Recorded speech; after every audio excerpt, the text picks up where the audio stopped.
and a very warm welcome to this week's episode of Out and About in the UK. Coming to you today from O'Grady's Bar and Restaurant in Seven Kings in Ilford, a very popular meeting place for Irish people here in the east of London. We'll be meeting proprietor Seamus O'Grady a little later. We'll also be at the Irish TV grounds in Ruislip for the London GA Youth Presentation Night. Special guest on the evening was Kerry footballing legend Thomas O'Shea, who recently launched his autobiography, The White Heat. But first, we're off to West London for the launch of a charity single from the Ginger Meledoen Experience, which is a collaboration of musicians from various Irish bands from the thriving music scene.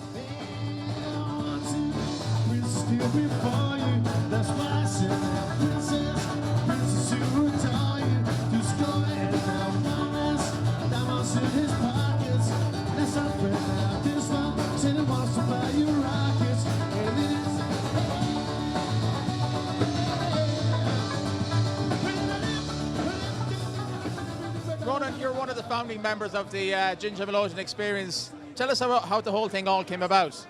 Well, it kind of started as a bit of a joke. Someone said to us, "You should do a version of Feed the World," and with all the local bands from the area.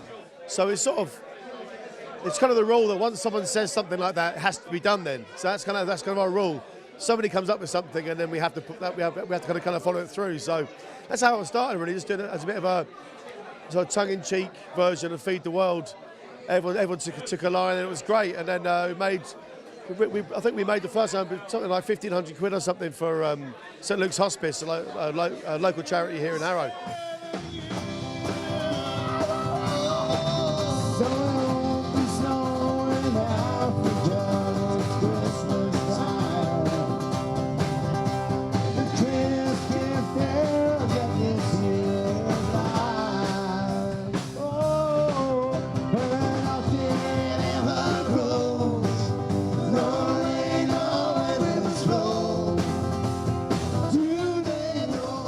Tell us about the bands. Well, the bands, obviously ourselves, the Monday Club, Hungry Grass, Contraband, Nash and Murray, we've got Keel to Higgins and Celtic Fire, Barry Me, Lorraine O'Reilly, I'm going to leave someone out, the Crackheads, Brian Kelly, of course, and other musicians as well.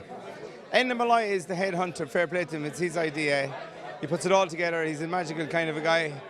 And Ronan and himself, between them and the Bible Codes, they put all the acts together from North London, South London, everywhere.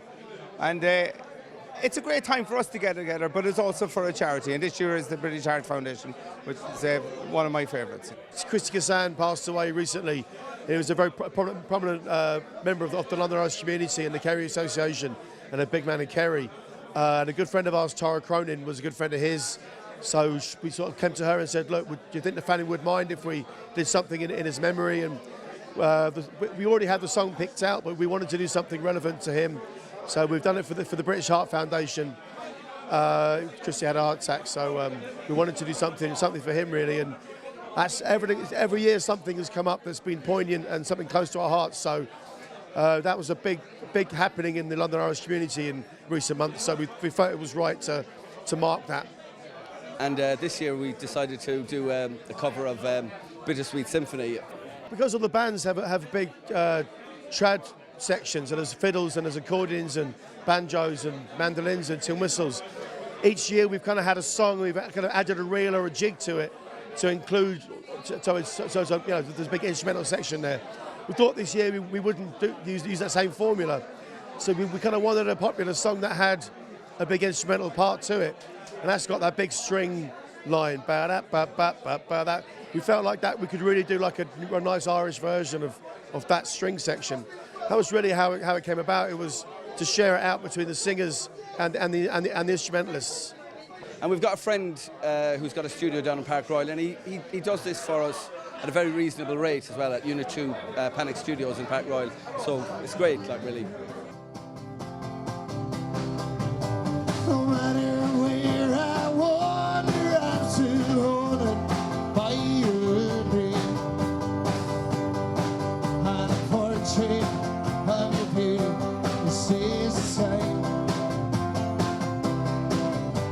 Standing by the ocean, wondering where you're gone, and if you turn again. Tell us about your own band, The Hungry Grass. Well, Hungry Grass were kind of an identity to, like, we're, as we say, an underground movement, you know. We do a lot of private stuff, but we also play, you know, as you know, in the Kilkenny and some of the venues up around North London. But this is a great opportunity for all the bands to get together, a bit of camaraderie off the stuff, and produce something like this for a good cause. So you can't go wrong, really, you know, Ian. And the experience of recording it, I'm sure that was a lot of fun as well. Yeah, it's always fun when we get together recording or messing with videos, or, you know, and it's all done really quick and cheap, you know what I mean, off iPhones, and it's brilliant, you know, so it's fantastic. And the woman sits in the truck and out he hides to see the clover. No one could leave his steady, but the pies are iced and ready for the train to the place in the farmer's corn. While you can see them all, boys at the fair, let's feed the forth and the coffee and water. Getting lads and lads in there. It was a great, you must have had a great bit of fun recording the single. Looking at the video, it looked like a lot of fun anyway. Great fun. Great fun. It started off in different venues, and because I brought, you seen the video there, I brought in my football end of it there too, with your Colonel Gales and that, and it just adds to the whole character of the thing, like, you know. It's been really good fun. So a great sense of camaraderie and community spirit. Brilliant. And London is the place to be. You come from a traditional music background. What's the scene like here in London? It's great music in London. You have to know where to go, but during the week there's music every night, at the weekends, and fantastic traditional players in London, which probably don't get enough of the limelight. And I suppose you're South London, so there's a few hot spots down there, I suppose. The hot spot for us will be the Kilkenny Tavern. Fantastic venue, great traditional session on a Tuesday night there with Alan O'Leary. Long-standing session, one of the last sessions in South London. It's saying all the day, oh, high times, it's summer saying, and really, hard times, coming in the morning. So you're a multi-instrumentalist. I've seen you play drums, I've seen you play keyboards, all sorts of stuff. And I saw you recently with Seamus Moore, so you're kind of all over the place. You're doing a lot of stuff. Yeah, well, I do a lot of work with Seamus Moore, and like, we go on tour to Ireland and America, and then in London I do my own show, the Slim Attraction one-man band. So I kind of put my hand to anything now. So it's good. What's the first instrument?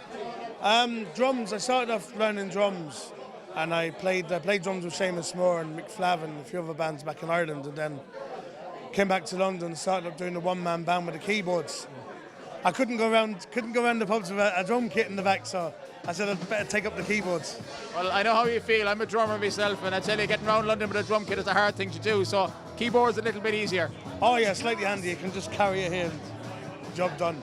My mum's from Fermanagh originally, so I used to go back to Fermanagh every summer and spend all my time over there, and then since I've been doing the music with Seamus, there isn't a county or a town or a village we haven't been to. So.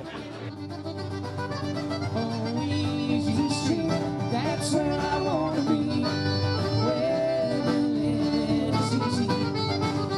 Oh, easy street, that's where I want to be, where the living is easy. Well, I've been playing for so long, and I've sung so many songs just to tell you about my whole life. What's the Irish scene like in Leeds right now? The Irish scene is still good in Leeds. I think it's very vibrant here at the moment now, but it's still good in Leeds. We have a great population from Mayo and Donegal, and we have a couple of good pubs there, the Harp, and I would reference in particular the Irish Centre. We had a great festival there with the Leeds Gathering, and we were lucky to talk to your colleagues there from Irish TV up for the Leeds Gathering, so hopefully we'll see coverage from that at some stage, like so. Very good. And you've an Irish background yourself. I believe there's a Mayo connection. Yeah, my parents were living in Louisburgh. My father's from Louisburgh, my mother's from the Gaeltacht up in Donegal. But they retired back to Louisburgh in 2004. So.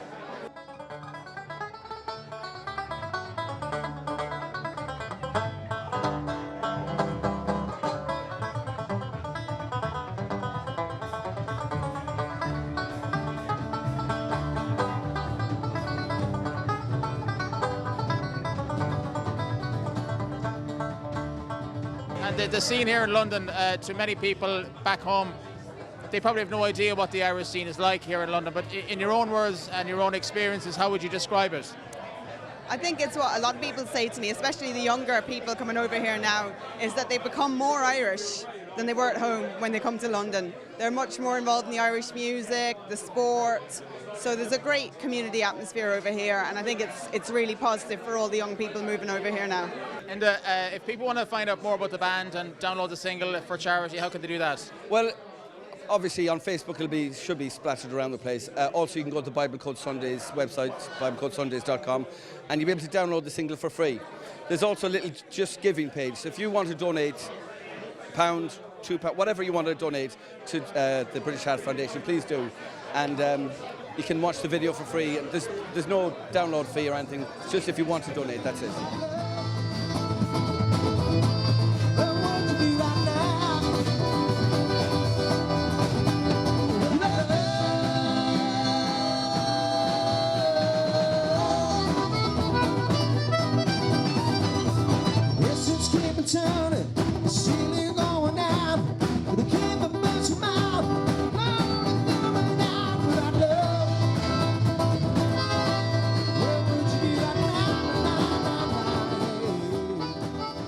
Well, it's great to see members of the Irish music fraternity getting together to raise money for such a worthy cause.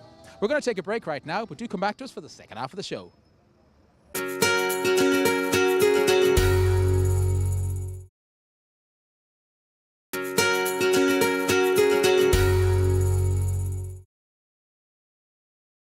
You're very welcome back to the show. London Youths GA recently held a presentation night at the Irish TV grounds in Ruislip. Special guest on the night was five-time All-Ireland winner Thomas O'Shea. Tony, we're here at the Irish TV grounds for the London Youths presentation. You're heavily involved with the whole scene here. It's very vibrant, it's very exciting. There's a lot of things happening right now.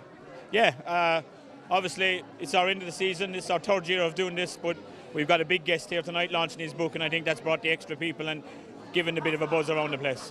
Thomas O'Shea. You're training second and third generation boys and girls here in London. What's the skill level like amongst people coming up? Fantastic. It's getting better and better every year. Kids want to play the game. Teams go home to Ireland. I know Parnells and Taras go home as clubs and they match it against all the counties, and they've been to different counties and they match it.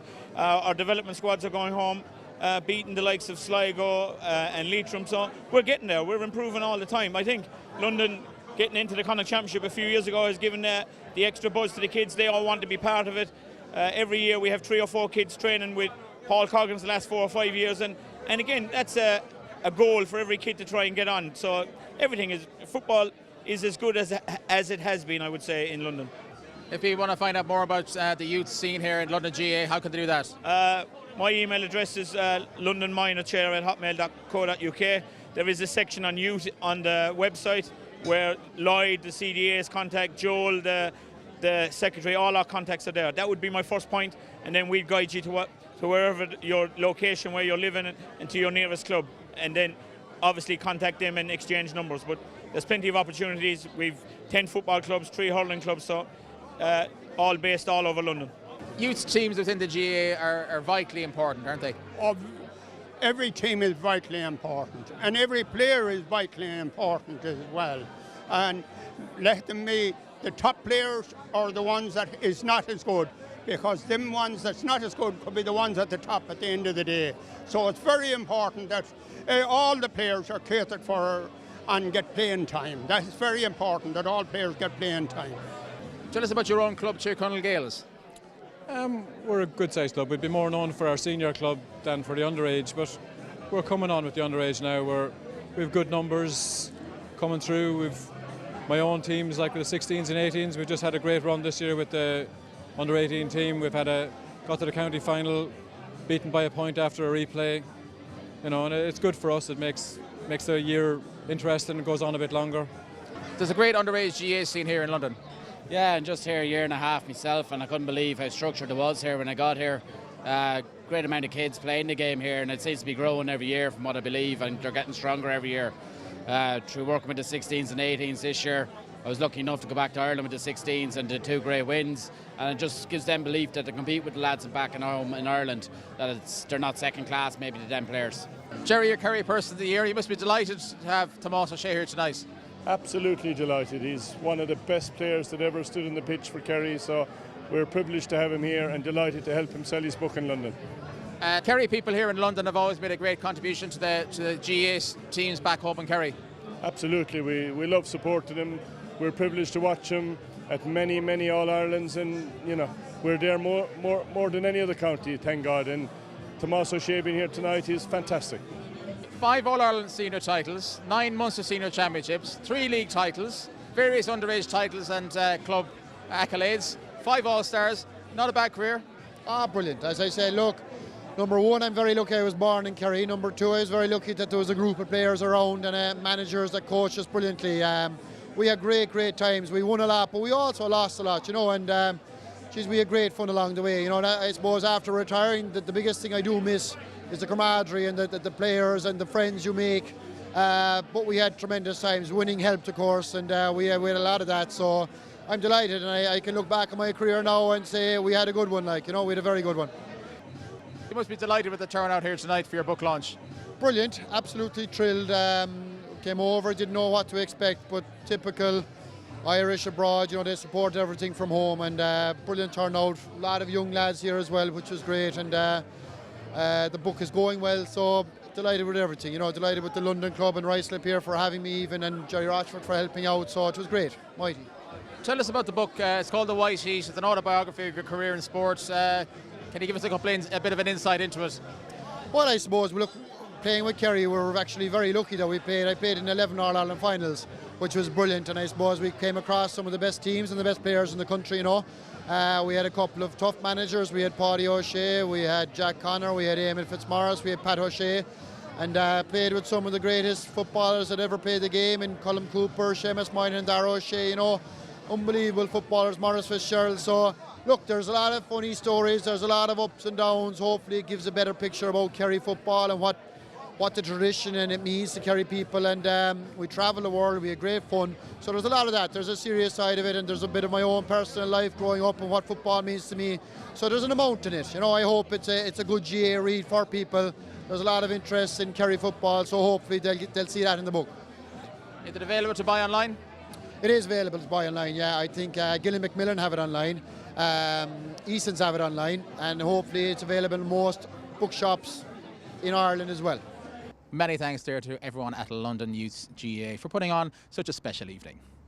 As I mentioned at the top of the show, we're at O'Grady's Bar and Restaurant here in Seven Kings in Ilford, which is a very popular meeting place for Irish people here in the east of London. Seamus O'Grady told us how it all got started.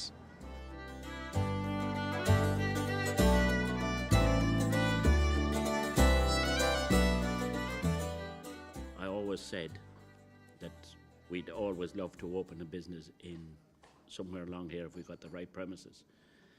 And the man that used to sell us the beer knew about this place here, and he said it to me, and the rest is history. Tell us about the establishment here. You've got a very busy bar at the weekends and evenings, and you've also got a great restaurant serving the best of Irish foods. We endeavour to do all these things, but it is making a name for itself, and it is popular with people, and I just hope that they keep coming on. I mean, to say we are doing something right, but to put your finger on what we're doing right is service, I suppose, and it's service and continually doing stuff in the community, you know. Tell us about the B&B part of the business. We had an area upstairs and we didn't know what to do with it, and we turned it into a B&B, and ever since the day we opened it, it's been a massive success. But a lot of that is entirely down to my wife, and because she designed the whole lot of it inside and got the whole thing going as the concept that it's going at. I'm going to say it is hard work, but it's rewarding work. And your head chef there, Mick, he does all the soda bread as well, and he sells it. You sell it here along with all the other Irish products. That's right. Mick makes the soda bread in there fresh every morning. People come in here and they pick it up, and we have a small selection of other Irish products there that we sell here as well. Richie, tell us about O'Grady's restaurant. Well, O'Grady's restaurant it's part and parcel with the bar and the guest house. We try to bring it all in together. The restaurant, we open in the morning from 9 till 12, which we do breakfast. All the food that we do for breakfast, all traditional Irish, using all our good foods. Then from 12 o'clock to 9 o'clock, Monday to Friday, we do the a la carte menu with evening specials. And then on Saturdays and Sundays, we do the carvery.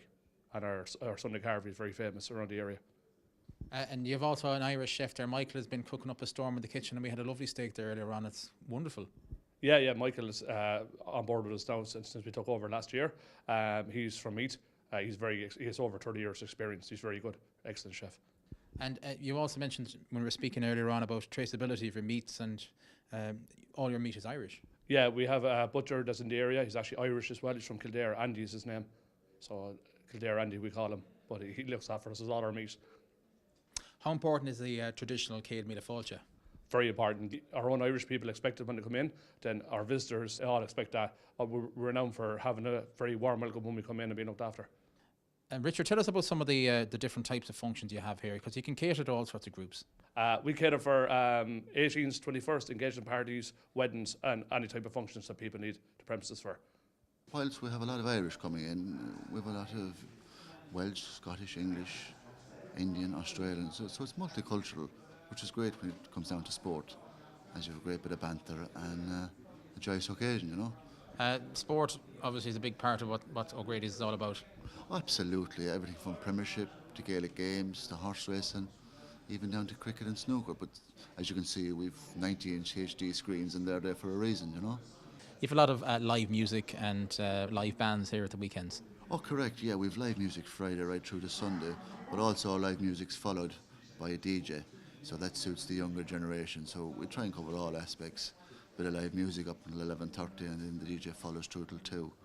I suppose over the years the crowd and the Irish population has changed, but there's still a lot of people coming into you know, that would be looking for advice and looking for work, and you obviously can point them in the right direction. Oh, very much so. Even with all the social media that's about nowadays, they're still coming looking for contacts for various firms or a bit of accommodation or just basically a bit of direction, you know, which all you can do is try and help them, you know. How would you describe living in London? Look, living in London, if you can't enjoy yourself in London, there's something wrong with you. All right, it's not like home, but there's something there for everyone, be it music or sport or just basically history. It's all there. What advice would you give to somebody that's thinking of making the move over here to London? Look, anyone come to London, they're very welcome here in O'Grady's, yeah? We'll try and look after them as best we can. If anybody wants to get in touch with us, our website address is o'gradysirishbar.com. Our email is info@o'gradysirishbar.com. Well, we had some great hospitality here at O'Grady's Bar and Restaurant here in Seven Kings in Ilford, and we'd like to thank Seamus and Anne for inviting us along here today. If you'd like to contact us, send an email to ian@irishtv.ie, and you can also find us on Facebook and on Twitter. Unfortunately, it's all the time we have right now, but do come back to us next week when we'll be out and about in the UK.